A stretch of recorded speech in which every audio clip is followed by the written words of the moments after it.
Isang driver ang sugatan matapos sumalpok ang minamaneho niyang sasakyan sa separator sa Libis, Quezon City. Agad siyang isinugod sa ospital. Balitang hatid ni Oscar Oida.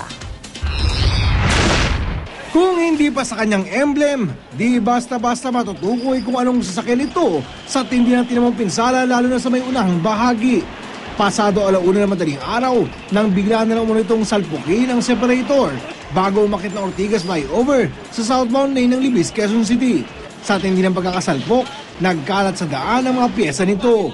Ang sugatang driver nito, agad namang naisugod ng ospital. Tumama siguro dun sa sa steering wheel yung ngipin niya. Unfortunately, meron siyang nakakabit na braces. Hindi iniinda niya. Suspetsya ng otoridad, baka daw nag-alangan ang naturang driver. Medyo inantok o nag-alangan dito sa may flyover. Yung madalas na nangyayari dito sa lugar na to yung mga sinasalpok yung separator natin, ang madalas na sinasabi ng driver, nag-alangan siya kung kakabig ng kaliwa o kanan. Hindi naman daw pwedeng hindi nakita ng driver ang separator pagkat may flasher naman ito. Yun nga lang, bunsod ng aksidente, nawasak din ang sinasabing flasher. Oscar Oida, GMA News.